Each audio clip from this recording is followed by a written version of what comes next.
FBI leakers on notice. Keeping you informed and engaged, now more than ever. This is Sekulow. We want to hear from you. Share and post your comments or call 1-800-684-3110. And now your host, Logan Sekulow. Welcome to Sekulow. Our phone lines are open at 1-800-684-3110. You may want to chime in once you hear some of this news that came out yesterday as Pam Bondi, Attorney General of the United States, was interviewed outside of the Super Bowl, which I'm sure a lot of you were watching, and made a claim that looks like it may be true because during certain ICE raids, it seemed like somehow the people they were looking for were informed. And, of course, how could that have happened?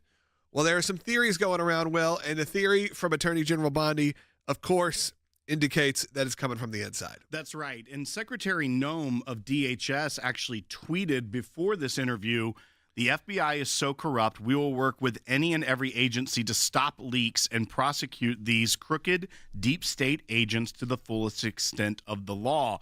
And then Pam Bondi responded. Right, and we have that clip we can play here, and that is Pam Bondi, Bite 8, during an interview outside of the Caesars Superdome in New Orleans. Let's go ahead and run it.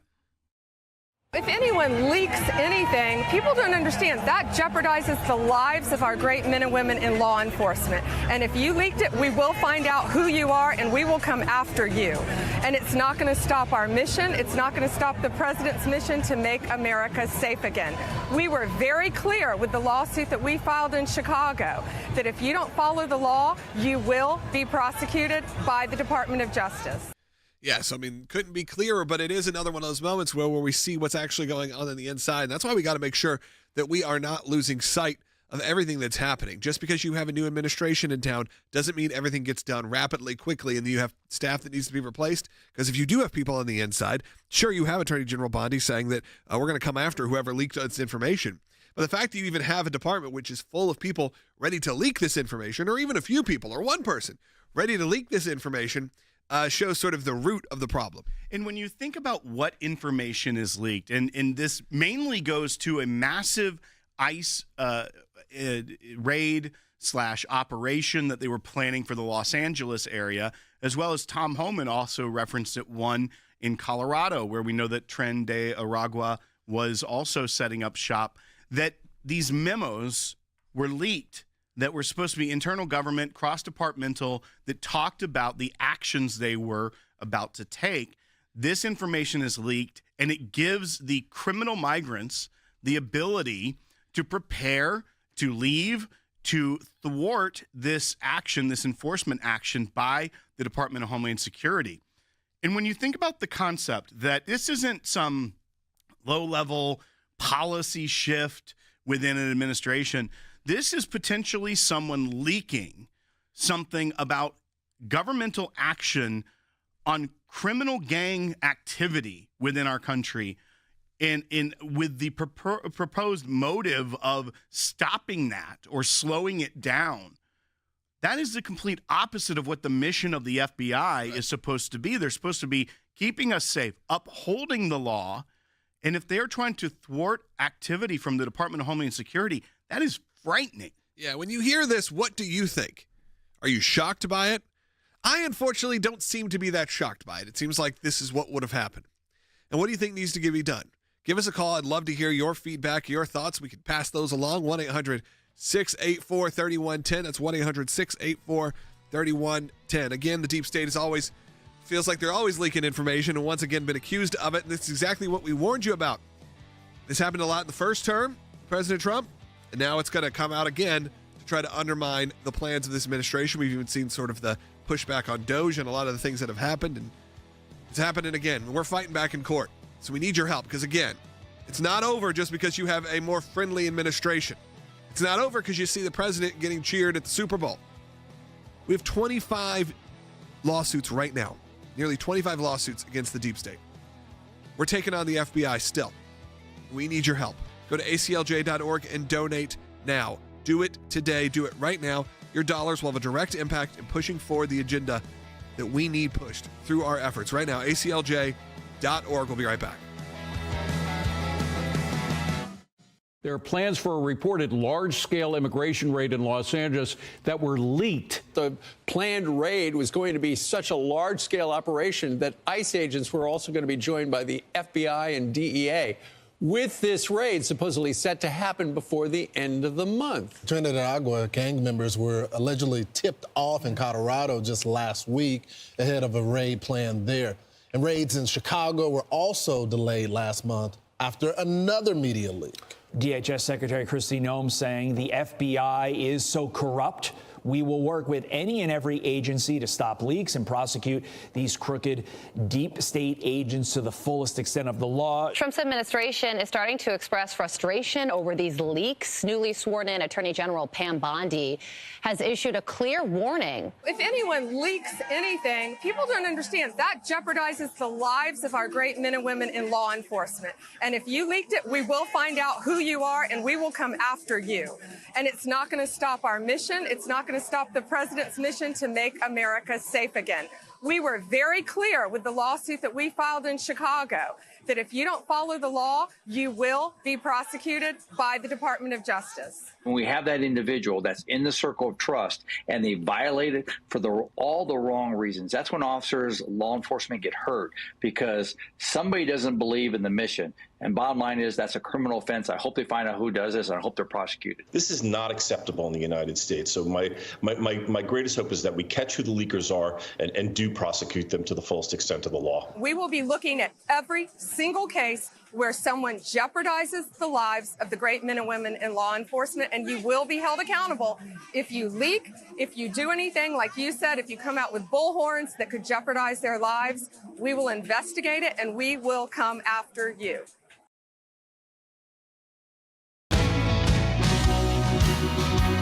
Welcome back to Sekulow. I'm going to take your phone calls at 1-800-684-3110, 1-800-684-3110. When you hear about this, Will, and I think we need to reset a little bit because I'm looking at the numbers right now on YouTube. A lot of people just are joining us right now. If you are brand new to our show or you haven't hit that subscribe button, I'm going to encourage you to do it right now because over 464,000 of you have. Let's get that to 465 today. That would be great. So if you haven't, hit that subscribe button. If you already have, hit the thumbs up. Throw us a comment. If you're watching on Rumble, you can do the same. If you're watching on Facebook, X, you know what to do. You can get involved, share it with your friends, repost, do whatever you need to do.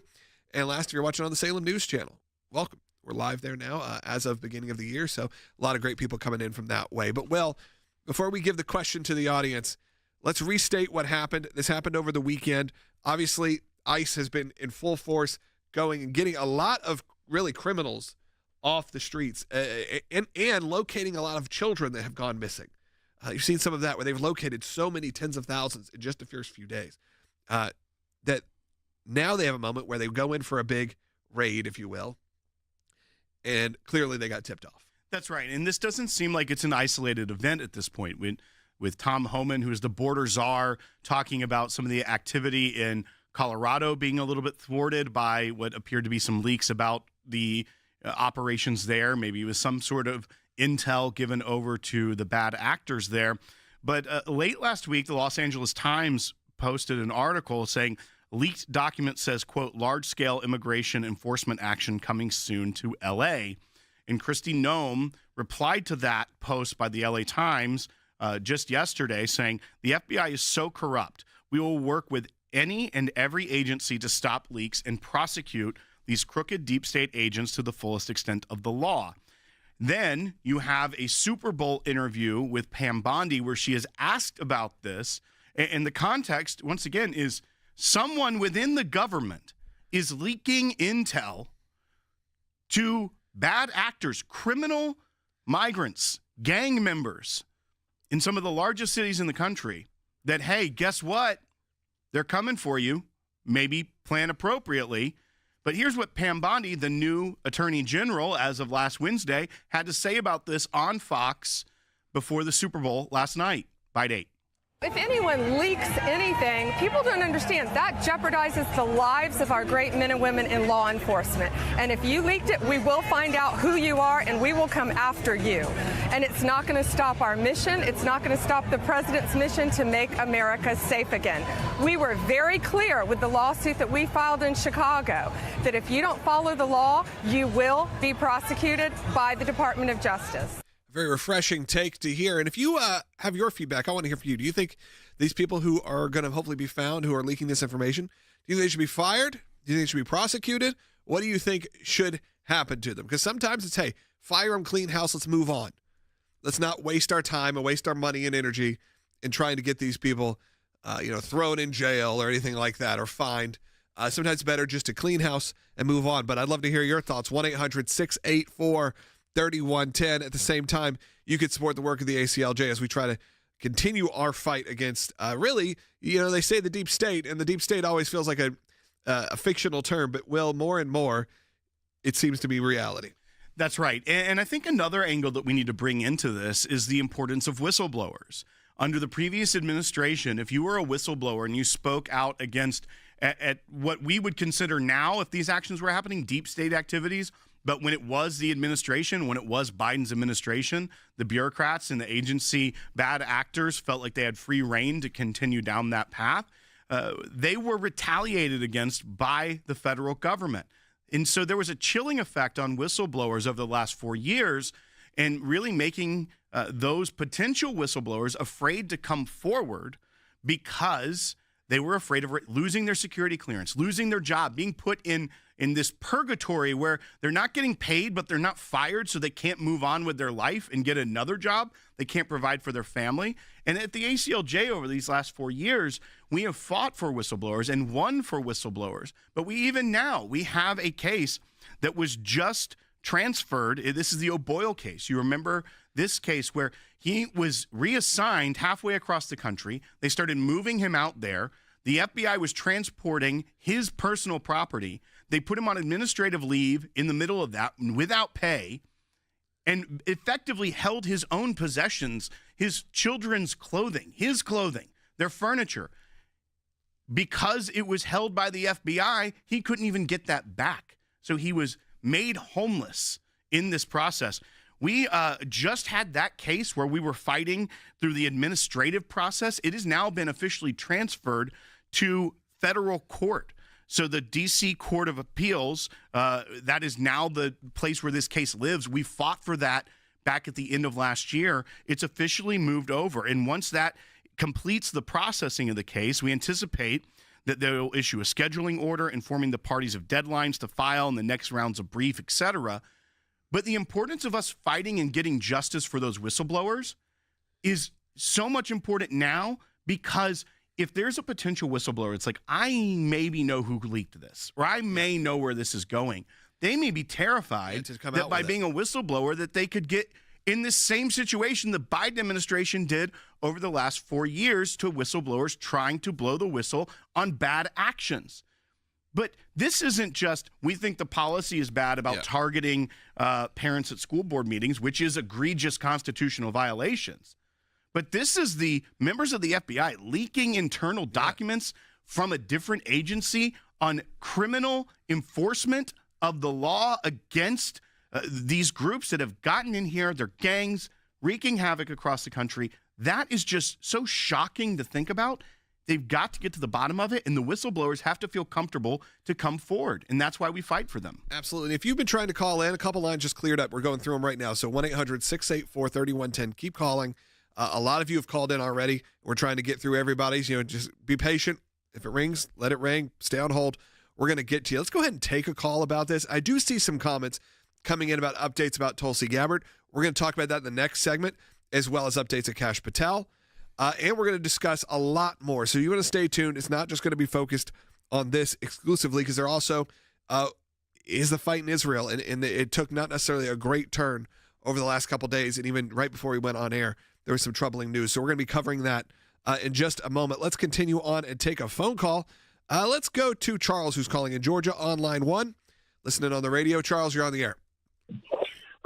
Yes, thanks for taking my call. I was just wondering, are they going to have to file lawsuits everywhere in order to get the courts to approve their ability to arrest people? I mean, when are they going to start arresting people? I thought when people broke the law or they were obstructing, they could just be arrested. Are you asking about, are you talking about people within the government? Or are you talking about things on these like raids and such? Mayors and, anybody in the government that's trying to obstruct it. Okay.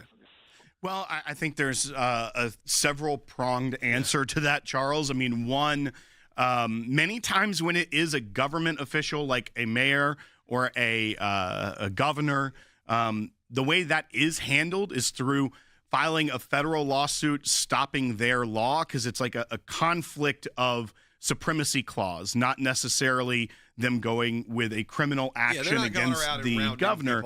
But when you also talk about what's going on within the government, if there's a criminal leak of information, those people do face charges. You've seen that even in previous administrations where someone within the FBI or a CIA agent or someone either leaks something or they change a document to try to get what they want, and then it gets exposed. Many times that does end up in prosecution of those people. It could be fines, it could be a loss of income. The other thing you have to remember here too, Logan, is that once again, we've got the Attorney General in. There are many confirmed deputies at the Department of Justice, which have not been confirmed yet. So it's still not a full team of Pam Bondi's own making and the president's own appointing. But then also Kash Patel. We're going to talk about what that timeline is. But remember, the FBI director is not in place yet. And we need that to happen as well so that he can start to clean house within that entire agency. And hopefully, when we talk about it in the next segment, we'll see some movement on that very soon. Yep. Let's continue on. Let's take a very quick call right before we go to break. But keep calling because we're opening up lines as we do this. Tom's calling on line 2. Tom, what are your thoughts? You mentioned whether the FBI agents should be put into jail. I don't know if they should be put in jail or fined, like you said, but why doesn't somebody of stature like Pam Bondi suggest that maybe they'll be treated like the J6 prisoners? Oh, that's a good point. I mean, look, she kind of did. I mean, she didn't say those words specifically, but she said, what was the exact quote of we are going to come after you. You will be prosecuted by the Department of Justice. Yeah. So, I mean, I think that, Tom, maybe you're right, that maybe there should be some of that. But you don't want also people you think were unjustly prosecuted or prosecuted too far to use that as an example. Because then you just start having the same conversation over and over again. But I get your point. We got 2 lines open. 1-800-684-3110. If you want to support the work of the ACLJ as we fight on and continue on all of these battles. And look, the deep state battles, we thought we were over with. No, of course not. It's just because the last 4 years it wasn't deep state. It was front state, main state. Now it's back to subverting the plans of the current administration. And of course, for your conservative and a lot of your Christian values. So you need to help support the work of the ACLJ. Donate now. Your dollars will have a direct impact through our efforts. We really appreciate it. Your support is crucial. Donald Trump made a statement saying that Democrats cannot hide from this situation because it's certainly the government funding did not seem to be politically neutral. That's right. He posted on Truth this morning, looks like billions of dollars have been stolen at USAID and other agencies, much of it going to the fake news media as a payoff for creating good stories about the Democrats. This could be the biggest scandal of them all, perhaps the biggest in history. The stuff that they were spending your money on will shock you. It felt like when going through it that things were not denied unless, of course, it didn't fit their political agenda. There's $1 million for foreign DEI programs, including indigenous language technology in Guatemala. We have $1 million to a Hamas-linked charity. A $1.5 million effort to empower female climate activists in northern Kenya. $15 million for contraceptives in Taliban-controlled Afghanistan. Then we have things like this, $1.5 million for advancing DEI in Serbia's workplaces. I think this is what $6 million for tourism in Egypt. President Trump had mentioned things like Politico. We know there's other publications that may get exposed soon for getting so much money from the government. There's no way that they could be not controlled.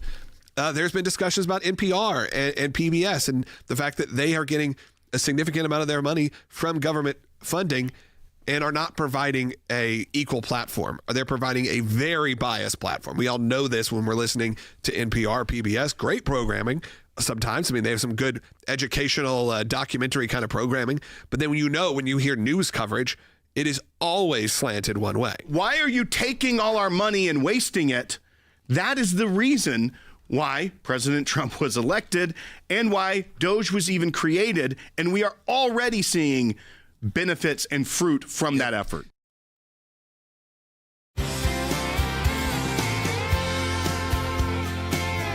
Welcome back to Sekulow. We're going to continue taking your calls because a lot of you are calling in. Stay on hold. 1-800-684-3110. Well, I do think we should give a quick update. A lot of you are just joining. If you're just joining us, we'll restate what the topic is in just a moment. But I do see a lot of comments coming in asking about the current state of Tulsi Gabbard, Kash Patel, and where things stand, and some talk on Israel as well. So let's start with Tulsi. And today, we will see at least the next step in the process of getting her confirmed. That's right. And I won't go over all the laborious details that I have before, but effectively tonight, there's a first procedural vote on Tulsi Gabbard's nomination, because right now, when you invoke... Out of committee. Right. She's now before the Senate, but because of that, they can debate a nominee, and that is them filibustering. Yeah. So what they can do, though, is file the cloture vote, which tonight is supposed to take place around 5:30 p.m. Eastern time.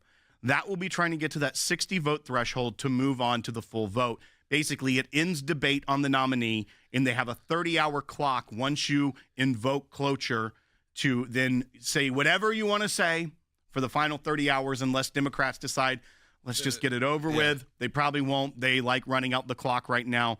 But so 5:30 p.m. Eastern, that vote, if she passes that procedural hurdle. Do they have the vote to filibuster? Do they have enough? Well, we'll see. We kind of don't know, and it depends on how badly the Democrats want to stonewall things and try to stop it. There are other procedural tactics they can take, and they can keep going. But there's no doubt that once it gets to that floor vote, they believe, especially with the ones out of the Intel Committee that then changed their votes, that she should be confirmed pretty easily on the floor of the Senate once we get to that. But that starts tonight at around 5:30 p.m. for that cloture vote. All right, so that's a good update on Tulsi. And if that goes through, then it could be by the end of the week, there could be her regular confirmation vote. If she clears that tonight, they could vote as early as late tomorrow night on Tuesday or early Wednesday morning for the full confirmation. And then as soon as they are done with Tulsi's nomination or confirmation, they're going to move on to RFK Jr. Okay. So that should happen very soon as well. And then sort of the one hanging out there right now is Kash Patel, because that was the one they were able to push and delay. Now, the odds, and you were telling me even the betting odds, were that he was going to clear this no problem, but it seems like we all thought it was going to happen to Tulsi, but it seems like they've pushed Kash's. That's the one they were able to figure out how to delay. And that is because Democrats are trying to delay the president having his full slate of cabinet or cabinet adjacent or governmental leads within these departments. And so the hearing for Kash Patel was the same day as Tulsi Gabbard's. Yes. And he was there for, I believe, like 5 hours answering questions. Democrats tried to force a second hearing on Kash Patel. Senator Grassley did not abide that and said, no, I think he's done a really good job. We're going to move forward. They used some rules within the committee on the judiciary to delay it a week. So while Tulsi and RFK Jr. got their votes, even though it was the same timing last week, they used some rules and procedures to get it delayed a week. But now it looks like they have set up a vote on Thursday to vote him out of committee. So as soon as they vote him out of committee, then you get transferred to the full Senate, and you have a very similar process. It'll probably take a few days to a week to get that teed up. So we're looking at next week, if he has a successful vote, it moving to the full Senate, and then them getting him confirmed into that position of FBI director, which I think is very important that we have a new FBI director. When you're seeing potential leaks out of that agency. Yeah, let's restate that, because so many of you are joining us right now. And if you've already heard this, apologies. But you know what? I want to take some calls about this, and I want to make sure we set it up properly. A lot of this happened over the weekend. You had Kristi Noem out there saying, hey, it looks like when we're doing these ICE raids that certain information is getting to people, that it's leaking out. And we think it may be leaking specifically from the inside. We think there are people within ICE saying, hey, this is coming, or within the government somewhere saying this is coming, and letting people, again, as Will said, a lot of them are not good people. These are drug dealers, murderers. These are the right now, that's what they're mainly focusing on, the criminals. And the criminals are able to get free and move forward because there are people on the inside doing this, allegedly. Pam Bondi responded, our Attorney General, Pam Bondi. She said, hey, if we find this out, we're going after people. When we know who it's going to be and we will find you, we will get you. And I posed a question to you at the audience. And what do you want that to look like? Do you want them to be arrested? Do you want them to be fined? Do you want them to be fired? What level are you running this to go to? Because, look, I think a lot of us see what's going on even in the federal prison system, and I'm not really a big fan of a lot of the things that they do and the way they treat people and the people who are not in there justly, or it seems like the scale is not balanced. Or you could have violent criminals who have attacked our police, have done so many things, and they're in jail for a couple days, and then you have people who unknowingly took some bad advice from a tax attorney, and then all of a sudden they're in jail for 50 years. I don't feel that it's a very fair system. So let's take some calls about that. Let's first go to Brian, who's calling in Missouri on line 6. Brian, you're on the air. How you guys doing today? We're good, Brian. Go ahead. Hey, I just think that they should be prosecuted to the full extent and take away all of their funds, take away the things that they've gained by being corrupt, and treat them like they've treated our president and do the things to them what they've done to him and the rest of the people that are out there. They're sitting in jail right now. Yeah, Brian, I understand you feel that way, and I'm sure that there are people who feel similarly to you. What's interesting is I'd be very curious, as you said, was there financial gain for any of this? Was this someone getting paid off or some situation? Or is this the person thinking they're the hero? Thinking they are the just, the V for Vendetta moment where they are taking over the government and subverting it for the greater good. It's interesting because I'm sure they could be, made into heroes. Well, and I think, once again, if they get out of this, are they going to become like Andy McCabe, who has made a name for himself on CNN for the left?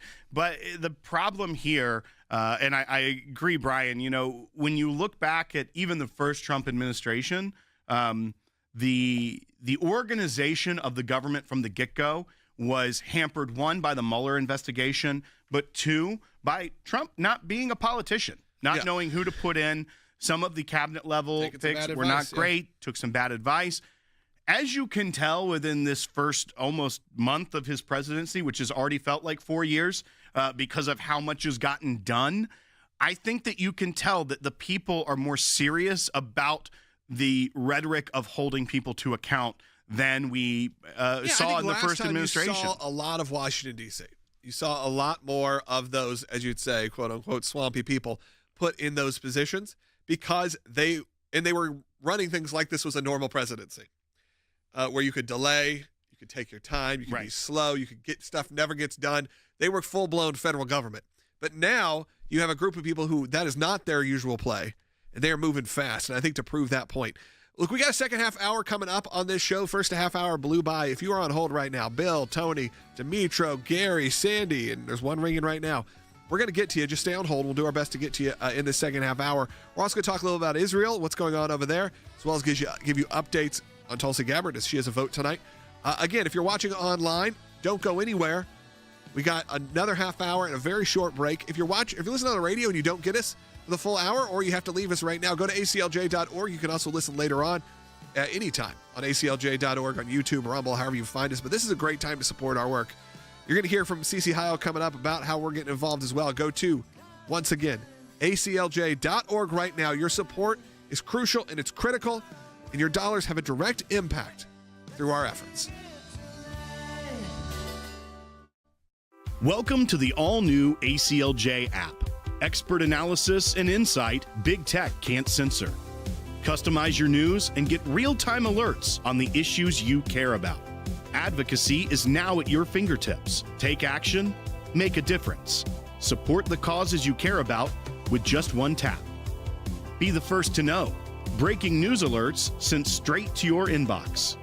Everything you need, all in one place. Stay informed, stay empowered. Download today. We are so excited to announce the ACLJ's brand new app, completely redesigned to provide you with the best tools available to partner with us at the ACLJ. You can watch the daily Sekulow program, sign the petitions, customize your ACLJ membership experience, donate with the click of a button, and receive up-to-the-minute critical updates that the mainstream media can't censor.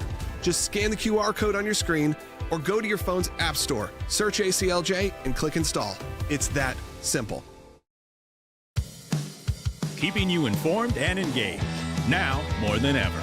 This is Sekulow. And now your host, Logan Sekulow. Welcome to the second half hour of Sekulow. If you're joining us online right now, I'm going to ask you to share this however you can with your friends. And a good way to do that on YouTube is just hitting the subscribe button, the thumbs up, and throwing in a comment. If you're on Facebook, on X, or Rumble, you can share it. Share that link. That really does help get the word out there. And more people get to hear about the messages that we push out here at the ACLJ. You can also do that by just going to aclj.org and supporting our work. We got a full bank of phone calls right now. Oh, no. Yeah, right now. Full right now. But we'll do our best to get to as many as we can in this next half hour. So stay tuned. Cece Heil's going to be joining us. Will Haynes is in studio with me right now. And let's restate a little bit of what's going on just so you have an update. As the few topics that we've talked about today, which was one that Attorney General Pam Bondi spoke at the Super Bowl and talked about the leaks that are coming out, potentially, as Kristi Noem said, coming out from ICE and from inside the government, tipping off some of these raids so they cannot be successful, and how they will prosecute, they will find them, and they will take care of them very quickly. And of course, a very different rhetoric coming out of this administration. Phone lines, like I said, are open at 1-800-684-3110. I also wanted to give you an update on Tulsi Gabbard. Tonight there will be a new vote. This will be the vote, as Will said, to end the discussion, and not really to end any option of a filibuster, to move forward to a full vote, which could happen even as early. They believe it'll get passed tonight, though it's pretty, you never know. But they think that it will take many hours. And then as early as tomorrow, but more than likely maybe Wednesday, we will see that full vote, and maybe you'll have a new director of national intelligence, Sekulow alumni, Tulsi Gabbard. That's what we're hoping for. That's what we're praying for. We'll see what happens there.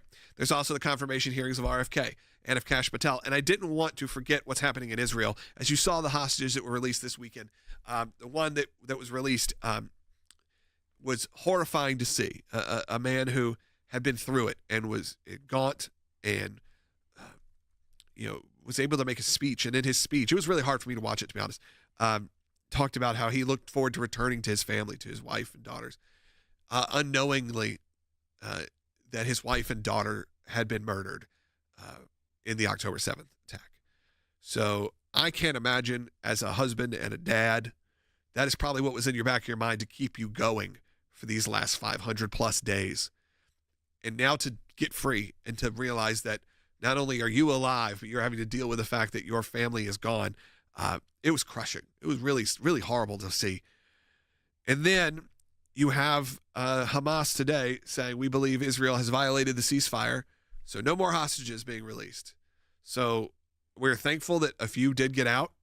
And who knows how many are left. Because when you see the conditions, I'm sure what they put out, I'm not sure, but you can only kind of guess that the first ones they put out were the ones that are going to look the healthiest, are going to look like the ones that were taking care of the best. And then all of a sudden you have the one on over the weekend, and it's just shockingly bad. It's really sad. I hope more can get released. I hope, it's weird to say I hope Hamas changes their mind, but it's more the reality of war that's happening. That's right. And even President Trump said, we are losing patience with the speed of Hamas on this. This was before them putting a pause on releasing more. But he even said that, the hostages, they look so terrible. They look like Holocaust survivors, which in many ways they are. They survived the most deadly massacring of Jews since the Holocaust on October 7th. But it is tragic when you see that they have released the ones that they were able to start feeding and give medicine and make look more TV ready for their little press conference and propaganda. And as people start to put that out of their mind, maybe, of like, okay, they're releasing hostages and not looking at those propaganda pieces as much, you start to see the condition of those that are still alive. And you pray that more are still alive. But many times Hamas uses a time like this to say Israel violated it no more, because they actually don't have the bargaining chip anymore. We're going to talk about that coming up with Cece Heil in the next segment, talk about how the ACLJ is involved on a global level to support the state of Israel, and of course to support the American government's support of the state of Israel, which is nice to see a change. We're We are going to take your calls as well at 1-800-684-3110. This is another short break. Stay tuned. Don't go anywhere. And if you're watching on YouTube right now and you're brand new, hit the subscribe button. We'd appreciate it. We'll be right back. 3 more hostages have been released by Hamas in exchange for nearly 200 Palestinian prisoners. From 491 days in a dungeon to precious seconds of bliss. The men are Ohad Ben Ami or Levi and Eli Sharabi. All 3 hostages were choked, hung upside down, and starved. There were tears for who survived and what they went through as Hamas paraded the frail hostages on stage, a show of strength for both a foreign and local audience. They returned barely recognizable and clearly had lost significant amounts of weight while in Hamas captivity. These are haunting images, and it's also putting a lot of pressure on the Israeli government. The families today were in the Knesset saying, Israel's parliament saying, look, there's not a lot of time for the remaining hostages, and they want Netanyahu to make a deal to get them out now. We have to expedite this deal that is currently written to stretch over the coming months. It's clear that these hostages don't have time. If these are the hostages that are coming out, it means the ones who have not yet been released are in even worse condition. And so our plea and our cry and our greatest prayer is that President Trump and Mr. Witkoff will figure out how to make this deal happen quicker, faster, more speedily. They look like they've aged 25 years. They literally look like the old pictures of Holocaust survivors. The same thing. I mean, the same thing. And I don't know how long we're going to take that. There are still 76 Israeli hostages in Hamas captivity. They include 2 dual national American citizens believed to still be alive.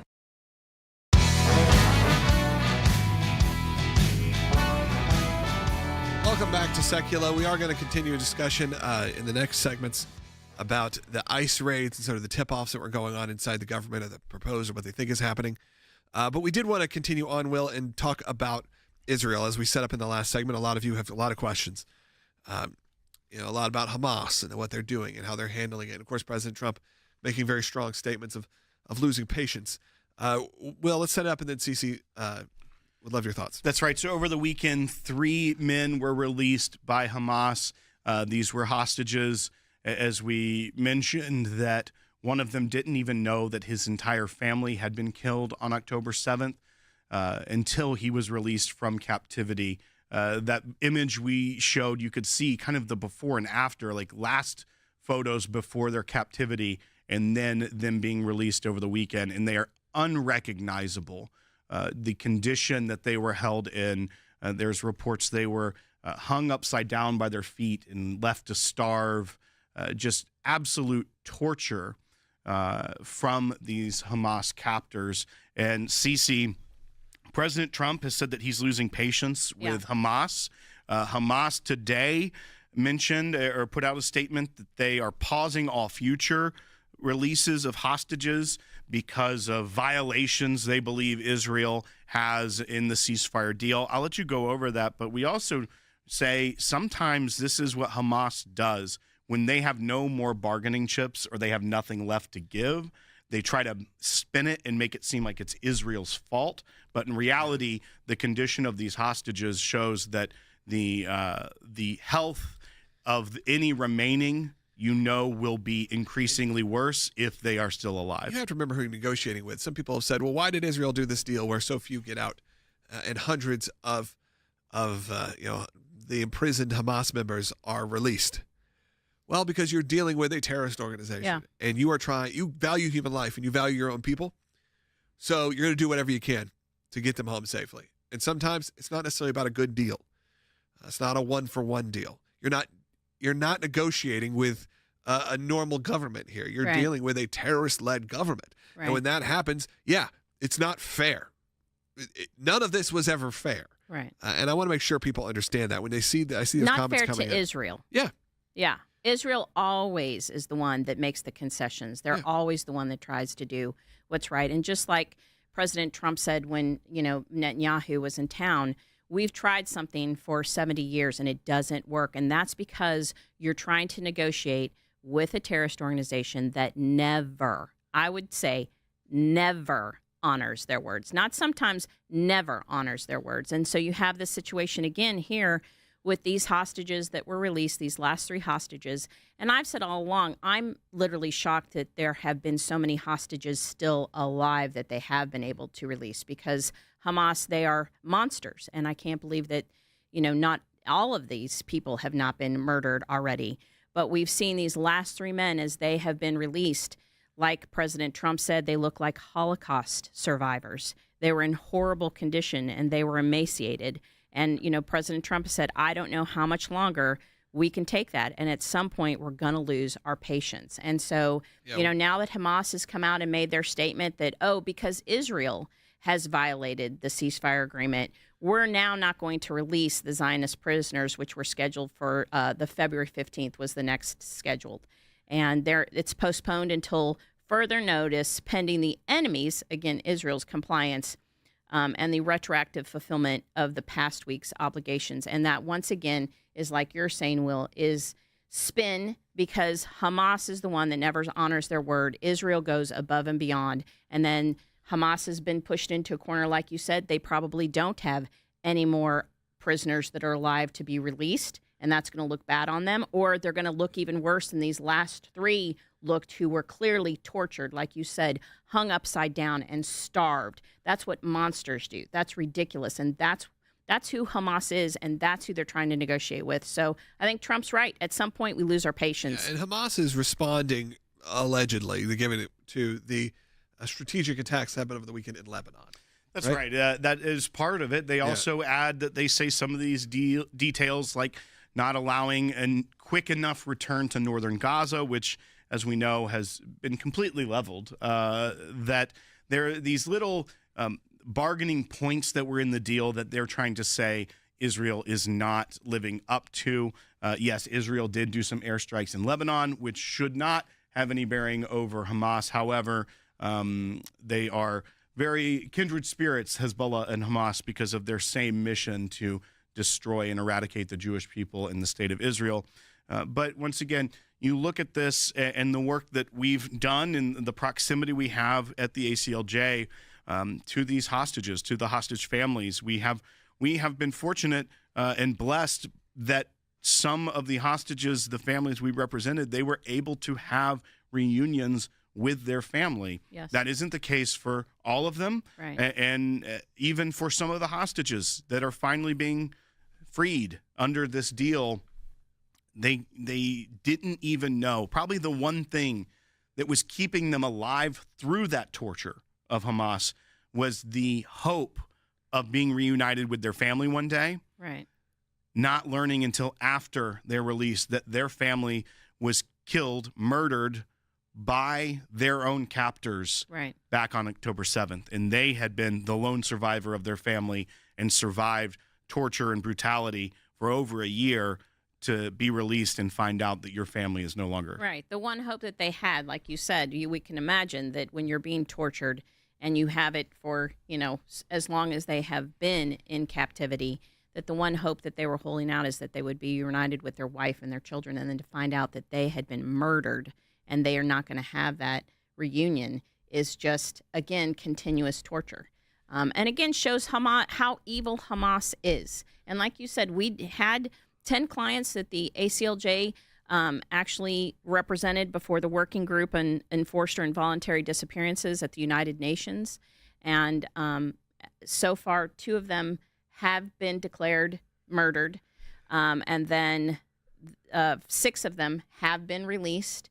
And we have 2 that remain, and we obviously do not know about the status of whether they're alive or dead, but we're hopeful that they will be released. Yeah, but the fight for the ACLJ continues on, as we will not stop our support of Israel in these hostages.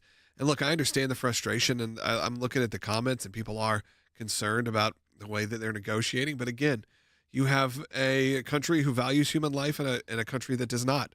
And sadly, those that do not, when they have any bargaining chips, they're going to give you the least possible. At least some people got free. But it is disheartening to see the moves that have come up this weekend, and we were all maybe hoping that it was going to last longer.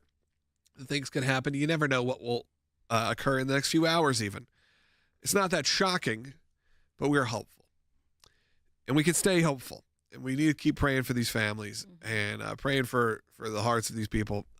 So I encourage you, go to aclj.org and take a look at some of the great resources we have there. Obviously, if you can support, but look at the great resources we have that you can share with your friends, because there's so much there. If you have any issues or you have any concerns, there are easy to understand resources there for all these topics we talk about. So go to aclj.org, do that. Download the new ACLJ app while you're at it as well. If you already have the ACLJ app, you can update it, but we have a brand new ACLJ app. It's really cool. You can say, hey, maybe Israel is your top topic. You can tell the app that, and it will customize the experience for you, or maybe it's life or any of these. So do that. Go to aclj.org/app or scan the QR code and download the app. A lot of you have already, and it's still brand new, so make sure you give us your feedback. If you're an ACLJ champion, you get even more of a customized experience. That's someone that gives on a monthly basis. So when I do it, when I log in, it says champion at the top, which is pretty cool because I am an ACLJ champion as well, obviously, as a supporter. But I encourage you right now to do that as we head into the next break. Now, in the next segment, I'm going to say Bill, Tony, Demetro, Sandy, Jesse, and we got one line currently being screened right now. We're going to take as many calls as we possibly can, so stay on hold. I know a lot of you are on hold for about a half an hour. We are going to do our best to get to as many of you as possible in the next segment. Just get your comments ready. Start thinking about them. So then we go to you, you're ready to go. Again, I'm going to encourage you to support the work of the ACLJ.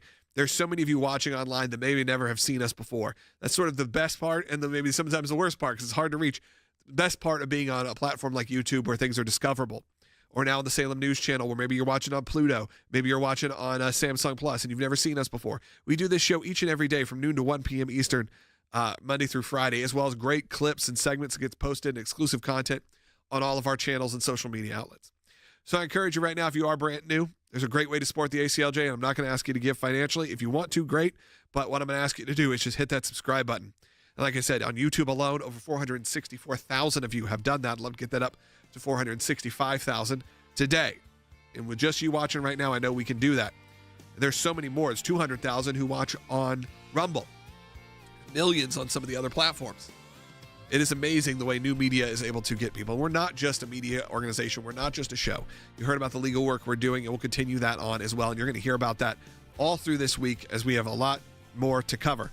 Because right now we are battling 25 lawsuits specifically against the deep state.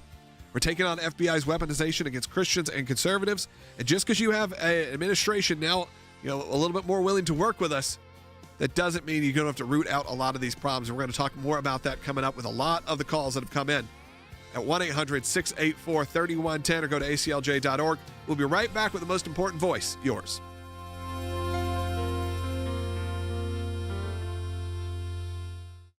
There are plans for a reported large-scale immigration raid in Los Angeles that were leaked. The planned raid was going to be such a large-scale operation that ICE agents were also going to be joined by the FBI and DEA.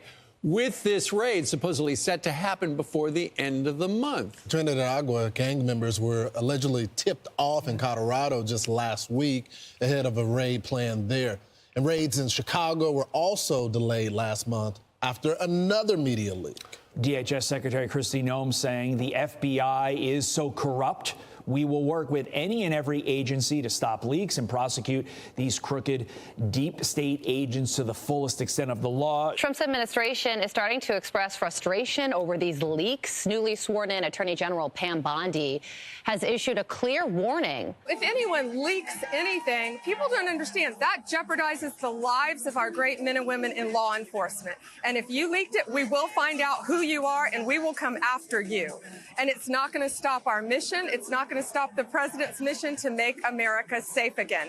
We were very clear with the lawsuit that we filed in Chicago that if you don't follow the law, you will be prosecuted by the Department of Justice. When we have that individual that's in the circle of trust and they violate it for all the wrong reasons, that's when officers, law enforcement get hurt because somebody doesn't believe in the mission. And bottom line is that's a criminal offense. I hope they find out who does this, and I hope they're prosecuted. This is not acceptable in the United States. So my greatest hope is that we catch who the leakers are and do do prosecute them to the fullest extent of the law. We will be looking at every single case where someone jeopardizes the lives of the great men and women in law enforcement, and you will be held accountable if you leak, if you do anything, like you said, if you come out with bullhorns that could jeopardize their lives. We will investigate it, and we will come after you.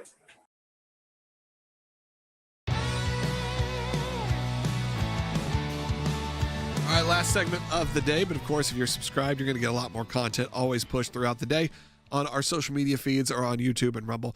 Let's continue on and take some phone calls. There are 6 calls in 8.5 minutes. Let's see if we can do it. Let's go in the order they came in, because that's, I think, the only fair way right now. Bill's calling in Wyoming on line 1, watching on ACLJ.org. Go ahead, Bill.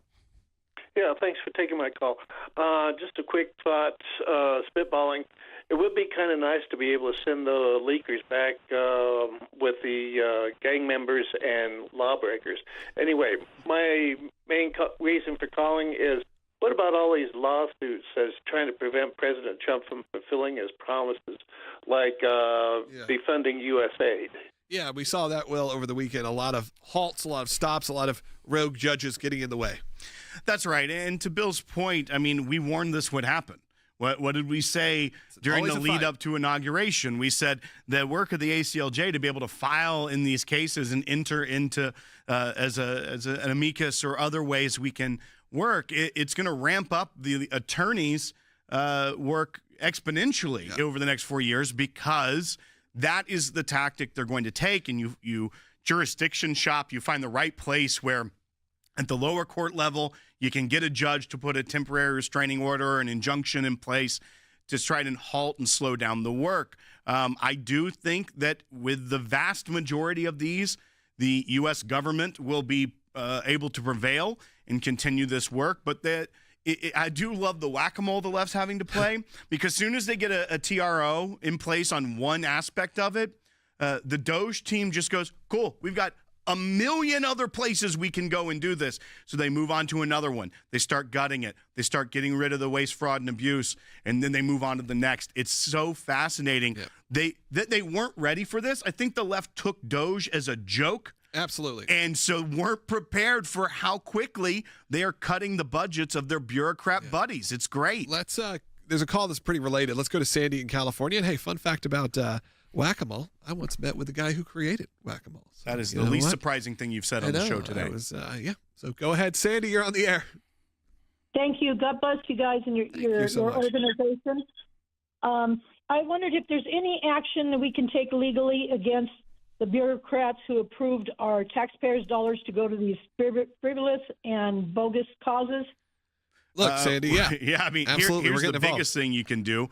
Vote the congressional leaders out of office that structured it this way. We're approving all of this. I think that to some degree, a lot of the discretionary spending and then the grant programs, I don't think it's the bureaucrat themselves that did anything within U.S. law illegal, even though it probably should be in many cases. Pushing through things that were absolutely ridiculous and egregious. Will's right. It may not be technically illegal, but it is government waste. You are wasting taxpayer dollars on things that have no impact. I think that's also the main thing, is you can't even trace a lot of these organizations back to being real. They don't have websites. They don't have anything. According to Elon Musk, a lot of it was just submitted for approval, approved. Well, and I think also we got a taste of this when you saw all the fraud of COVID relief dollars that was essentially operating like the way USAID has been working for generations. So there could be people on the other side of that do get prosecuted for defrauding the United States government by saying that here's the work we do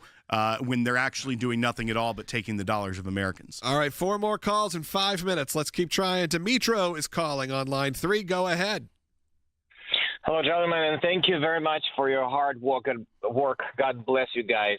So on the question of should AG Pam Bondi prosecute agency leaks, of course she should 100% and put into jail or fine those who went against the law. For the last 4 years, we've seen so much nonsense, so much shenanigan. Our country became looking like Banana Republic, literally. I mean, I talked to my Slavic friends from Ukraine and Russia, and I can't with a straight face tell them how horrible the corruption is in Russia and Ukraine, because unfortunately we were getting to the same level here within the last 4 years with the previous administration. Now, we need to put into jail or find those who did wrong, because in our state of Washington, now they're proposing to have insurance for gun owners. Guess what? If that goes through, we're not going to be able to have, to enjoy Second Amendment, because people can barely pay for their bills as a consequence of the last 4 years. Yeah, Dimitro, a lot of those are, state by state kind of issues. And of course, you're living in a state where that would be the case. Well, but then you also look at the executive order President Trump signed, reaffirming and putting in safeguards to protect the Second Amendment. I feel like the U.S. government may sue Washington if they feel like that is infringing upon the rights that are within that state. But once again, Dimitro, I agree with everything you said. I feel like the Bidens learned from the best when it comes to Ukrainian corruption potentially and Russian corruption. But we'll see where it goes, and hopefully that we start holding people accountable. Thanks for calling. Tony now in Tennessee. Go ahead. We are running short on time. Let's try to do it. Logan, thanks so much for taking my call. It's good to talk to you guys again. Let's see. I've got a great appreciation for and I'm sure you guys are all attorneys there with law degrees. I've got a great appreciation for our legal system and the study of that, warts and all. But in doing so, I'm convinced this country needs a lot more hanging judges. And these guys... All right, Tony, I think we went a little too far on that. Let's go ahead and continue on. Sorry about the folks. Let's go to Jesse in Texas. Jesse, you're on the air. Hi. Regarding the ICE raids, at least some of the subjects of those raids are probably members of those criminal gangs that have recently been declared international terrorist Jesse, organizations. I'm only cutting you off because we're just really running low on time. But yeah, I think that's true. There's a lot of these arrests that are happening, and that's what they're talking about. Well, and his point is that are these agents then aiding and abetting the enemy, terrorists? I think, yeah. And I think that's where the Attorney General, the next FBI director, is going to have a lot more leeway in showing the way forward. Yeah, it's not all with humanitarian seeming. Like, we're just going to tell these families to avoid. This is not what's happening here. It doesn't seem like it, at least. You wouldn't have this kind of outcry. All right, Jesse, thank you. Kurt in Wisconsin, watch on Salem News Channel. Kurt, you got about a minute. Go ahead. Is this for Kurt? Yep, Kurt, you're on the air.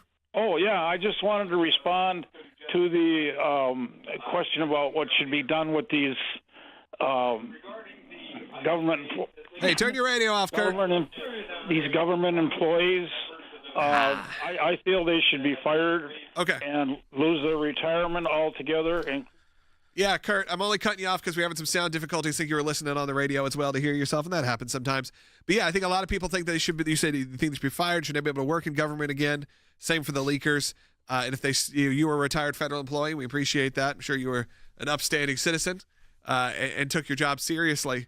Well, I also think to his point, he's saying that, if he were to steal this information, but you also look at the payment system that's being approved that Elon Musk is looking into. They're trying to say he's trying to take away, programs and benefits. In reality, he's trying to make the government operate efficiently.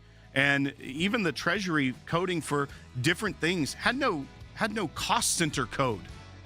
If the U.S. government were to be audited by the IRS, they would shut down the U.S. government and probably charge people with crimes because it is operating outside of any modern system.